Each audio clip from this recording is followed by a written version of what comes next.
नमस्कार, मी आनंद पोहनेरकर आपल्या सर्वांचं महाराष्ट्रवाणी बातमीपत्रात स्वागत करतो. पाहूया आजच्या विशेष घडामोडी. जिंतूर परभणी मार्गावरील चांदच गावाजवळ गुरुवारी सकाळी एसटी बसचा अपघात होऊन 26 प्रवासी जखमी झाल्याची घटना घडली. यापैकी 2 ते 3 प्रवाशांची प्रकृती गंभीर असून त्यांना पुढील उपचारासाठी जिल्हा रुग्णालयात हलविण्यात आले आहे. मिळालेल्या माहितीनुसार छत्रपती संभाजीनगरहून जिंतूर येथे आलेली एसटी बस 30 जुलै गुरुवारी सकाळी 9च्या सुमारास जिंतूरहून परभणीकडे 41 प्रवाशांना घेऊन निघाली होती. चांदस गावाच्या अलीकडे समोरून अचानक वाहन आल्याने बस चालकाने जोरदार ब्रेक लावला. त्यामुळे बसवरील नियंत्रण सुटून ती रस्त्याच्या कडेला असलेल्या शेतात जाऊन पलटी झाली. या अपघातामध्ये 26 प्रवासी जखमी झाले असून जखमींना तातडीनं जिंतूर ग्रामीण रुग्णालयामध्ये दाखल करण्यात आलं आहे. यापैकी दोघांची प्रकृती गंभीर असल्याने प्राथमिक उपचारानंतर त्यांना जिल्हा रुग्णालयामध्ये हलविण्यात आलं आहे. घटनेची माहिती मिळताच पोलीस निरीक्षक नामदेव रेड्डी यांनी सहकाऱ्यांसह घटनास्थळी धाव घेतली. जिंतूर ग्रामीण रुग्णालयातील वैद्यकीय अधिकारी डॉक्टर इंगळे, डॉक्टर खाडे, भूते, बामणे, परिहार आदींनी जखमींवर तातडीने उपचार केले. अपघाताची माहिती मिळताच घटनास्थळी तसेच ग्रामीण रुग्णालयामध्ये नागरिकांनी मोठी गर्दी केली. अपघाताचे नेमके कारण मात्र अद्याप समजू शकले नाही. भारतीय हवामान विभाग मुंबई यांनी दिलेल्या हवामान अंदाजानुसार परभणी जिल्ह्यासाठी दिनांक 30 जुलै 2026 रोजी वादळी वारे, विजांचा कडकडाट आणि अतिवृष्टीच्या शक्यतेमुळे रेड अलर्ट जारी करण्यात आला आहे. या अनुषंगाने परभणी जिल्ह्यातील सर्व नागरिकांनी विशेष सतर्कता आणि खबरदारी बाळगावी. अत्यावश्यक कारणाशिवाय घराबाहेर पडू नये. प्रवास करणं टाळावं. नदी, नाले, ओढे, पूल, बंधारे तसेच सखल आणि पूरप्रवण भागात जाणं टाळावं. स्थानिक प्रशासनाच्या सूचनांचं वेळोवेळी पालन करण्यात यावं. कोणत्याही अफवांवर विश्वास ठेवू नये असं आवाहन जिल्हाधिकारी तथा अध्यक्ष जिल्हा आपत्ती व्यवस्थापन प्राधिकरण परभणी संजय सिंह चव्हाण यांनी केलं आहे. हिंगोली जिल्ह्यासाठी देखील आज दिनांक 30 जुलै रोजी गुरुवारी जारी केलेल्या हवामान सूचनेनुसार रेड अलर्ट घोषित करण्यात आला आहे. त्यामुळे तुरळक ठिकाणी मुसळधार ते अतिमुसळधार पावसाची शक्यता वर्तविण्यात आली आहे. या पार्श्वभूमीवर सर्व संबंधित यंत्रणांनी सतर्क राहून आवश्यक ती खबरदारी घ्यावी. तसेच नागरिकांनी देखील सुरक्षिततेचे नियम काटेकोरपणे पाळावेत असं आवाहन जिल्हाधिकारी राहुल गुप्ता यांनी केलं आहे. महिलांनी रजोनिवृत्ती आणि PCOD संदर्भातील आरोग्य समस्यांकडे दुर्लक्ष न करता वेळेवर तपासणी करून तज्ज्ञांचा सल्ला घ्यावा.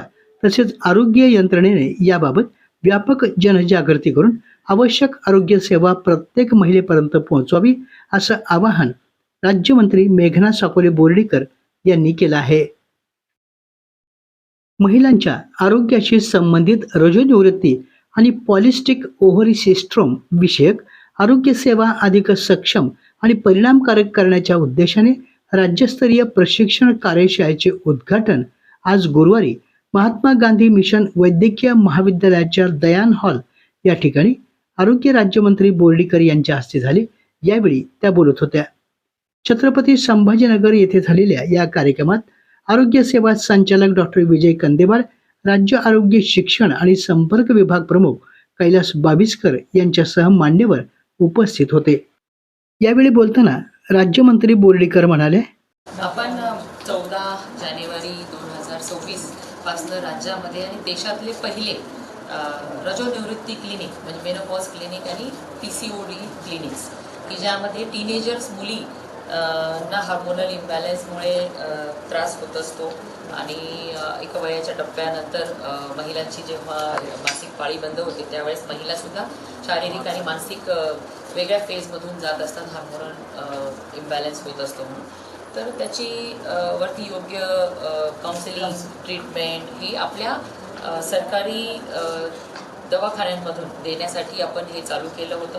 580च्या वरती क्लिनिक्समध्ये हे चालू आहेत आणि आज 1,20,000च्या वरती महिलांनी ह्याच्यातून ट्रीटमेंट घेतलेली आहे, उपचार घेतलेले आहेत. तरुण मुलीसुद्धा ज्यांना इन्फर्टिलिटी होते, पिंपल्स होतात, हेअरफॉल होते, फेशियल हेअर्स होतात, वजन वाढतं, अनेक गोष्टी त्यांच्या ह्या हार्मोनल इम्बॅलन्समुळे किंवा PCOSमुळे होत असतात. त्याच्यावरती योग्य ट्रीटमेंट योग्यच वेळी दिली तर ह्या सगळ्या गोष्टी आपण तात्काळ दुरुस्त करू शकतो. त्यामुळे आपण हे चालू केलेले ना, त्याची कार्यशाळा पूर्ण राज्यस्तरीय कार्यशाळा या ठिकाणी घेण्यात आलेली आहे आणि एक्सपर्टसुद्धा या ठिकाणी मार्गदर्शन करण्यात आले. परभणी येथील वसंतराव नाईक मराठवाडा कृषी विद्यापीठमधील नोकर भरती प्रकरणी एकाच कुटुंबातील 2 जणांना नोकरीत सामावून घेण्यासाठी शासनाने आज आदेश काढला आहे. मराठवाडा कृषी विद्यापीठमधील चालू महिन्यातील नोकर भरतीमध्ये या आदेशाप्रमाणे प्रक्रिया करण्यात येणार असल्याने त्याचा लाभ मिळणार आहे, अशी माहिती आमदार राजेश विटेकर यांनी दिली. नोकर भरती प्रकरणी उद्भवलेला पेच दूर करण्यासाठी आमदार राजेश विटेकर यांनी पुढाकार घेतला असून महसूल मंत्री चंद्रशेखर बावनकुळे, कृषी मंत्री दत्ता भरणे आणि मदत आणि पुनर्वसन मंत्री मकरंद पाटील यांच्या उपस्थितीत सोमवार दिनांक 22 ऑगस्ट रोजी मंत्रालयात बैठक घेऊन प्रकल्पग्रस्तांचा मुद्दा निकाली लावला होता. त्याप्रमाणे आज अखेर शासनाने या संदर्भातील आदेश काढले आहेत. परभणी शहरामध्ये सुरू असलेल्या पावसाच्या पार्श्वभूमीवर परभणी महापालिकेनं आपत्ती व्यवस्थापन यंत्रणा सतर्क ठेवली असून विविध भागांमध्ये तातडीने उपाययोजना करण्यात आल्या. आज पार्वती मंगल कार्यालयाजवळ पावसामुळे मोठे झाड पडल्याची माहिती मिळताच महापालिकेच्या अग्निशमन विभागाचे पथक त्वरित घटनास्थळी दाखल झाले. झाड रस्त्यावर तसेच एका 4चाकी वाहनावर पडल्यामुळे काही काळ वाहतुकीत अडथळा निर्माण झाला होता. अग्निशमन कर्मचाऱ्यांनी तातडीने झाड आटून वाहतुकीसाठी रस्ता खुला केला. त्यामुळे संभाव्य मोठी दुर्घटना टळली आणि नागरिकांना दिलासा दिला. यावेळी अग्निशमन विभाग प्रमुख दीपक कानोडे, सहाय्यक आयुक्त जुबेर हाशमी, स्वच्छता निरीक्षक प्रल्हाद देशमाने, स्वच्छता विभाग आणि अग्निशमन विभागाचे कर्मचारी यावेळी उपस्थित होते. जिल्हा कौशल्य विकास, रोजगार आणि उद्योजकता मार्गदर्शन केंद्र परभणी आणि माधवराव पाटील कला, वाणिज्य आणि विज्ञान महाविद्यालय पालम आणि अखिल भारतीय श्री स्वामी समर्थ गुरुपीठ त्र्यंबकेश्वर नाशिक शाखा पालम यांच्या संयुक्त विद्यमाने 6 ऑगस्ट 2026 रोजी सकाळी 8:30 ते दुपारी 12:30 या कालावधीत पालम येथील माधवराव पाटील कला, वाणिज्य आणि विज्ञान महाविद्यालय येथे पंडित दीनदयाल उपाध्याय रोजगार मेळावा आयोजित करण्यात आला आहे.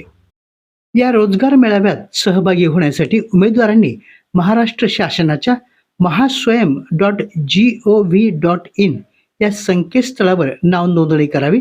तसेच प्रत्यक्ष नाव नोंदणीसाठी आणि मुलाखतीसाठी इच्छुक उमेदवारांनी 6 ऑगस्ट 2026 रोजी आवश्यक कागदपत्रांसह स्वखर्चानं माधवराव पाटील कला, वाणिज्य आणि विज्ञान महाविद्यालय पालम येथे उपस्थित राहावं, असं आवाहन करण्यात आलं आहे. आपल्या जिल्ह्यातील अपडेट बातम्या पाहण्यासाठी आमच्या महाराष्ट्रवाणी या चॅनलला लाईक करा, सबस्क्राईब करा आणि शेअर करा. धन्यवाद.